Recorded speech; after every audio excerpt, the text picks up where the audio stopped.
পোড়ায়া poster ছিঁড়া আমাদেরকে থামাই দিতে পারবে? আপনারা জমিনের উপরে বিশৃঙ্খলা করবেন, আপনাদের বিচার আল্লাহ করবে। ভাগ্যের কি নির্মম পরিহাস, তারা এখন নির্বাচনী ক্যাম্পেইনে অংশগ্রহণই করতে পারে না। আমি চুপ ছিলাম, আল্লাহ বিচার করছে। আপনারা আমাদেরকে মজলুম বানাচ্ছেন। মজলুম আর আল্লাহর সাথে সরাসরি সম্পর্ক। আমি একটা ব্যানার লাগাইছি, ব্যানারটা কোবায়া ফানা ফানা করে লাইছি। গতকাল আমার নিজের ইউনিয়নে আমার খাইয়েরে আমার ব্যানার আগুন লাগাই দিছে, বুঝছেন? কেরোসিন ঢেলা আগুন লাগাই দিছে। আচ্ছা, ব্যানার পুরায়া কি আমাদের মানুষের সাথে যে আমাদের গণজোয়ার এটা থামাইতে পারবে? মানুষ ব্যানার দিয়ে কি ব্যানার দিয়া পুরায়া পোস্টার ছিঁড়া আমাদের কর্মীদেরকে ভয় দেখায়া আমাদেরকে থামাই দিতে পারবে? আপনারা যারা ব্যানার পড়তেছেন, আপনারা যারা আমাদের কর্মীদেরকে মারতেছেন, বলকামতা ৮ নম্বর ওয়ার্ডের আমাদের এক কর্মীরে গতকাল রাতের বেলা হচ্ছে আক্রমণ করছে। আপনারা দুনিয়াতে অনিষ্ট করবেন, আপনারা জমিনের উপরে বিশৃঙ্খলা করবেন, আপনাদের বিচার আল্লাহ করবে।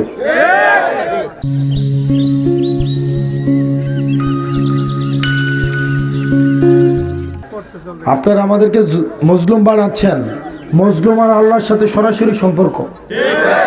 মজলুম যখন আহ করে দুঃখ প্রকাশ করে ওইটাই আল্লাহর দরবারে পৌঁছায় যায়। আপনাদের অভ্যাসবশত যেই ধরনের জালিমিপনা করছেন, এগুলার বিচার আল্লাহ আপনাদের জমিনে করবে এবং জনগণ জমিনে করবে ইনশাআল্লাহ। গতবার কুরবানি ঈদে আমি ঈদ করতে আসছিলাম দেবিদ্দার, সারাদিন ছিলাম। কুরবানি ঈদের আগের দিন দেবিদ্দার আমার একটা ব্যানার টাঙানো হয়েছিল। ব্যানার টাঙায় না, ঈদ মুবারক জানায়া, তো পোলাপাইন শখ করে একটা ব্যানার টাঙাইছিল যে হাসনাত আবদুল্লার পক্ষ থেকে দেবিদ্দারবাসীকে ঈদ মুবারক জানাই। এরকম একটা ব্যানার আপনার হচ্ছে একদম নিউ মার্কেটের চত্বরে লাগানো হয়েছিল, বিলবোর্ড।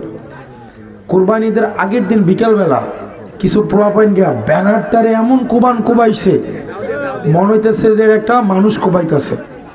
মানে যত ক্ষোভ আক্ষেপ যা আছে সব ব্যানারটার উপর দিয়ে গেছে।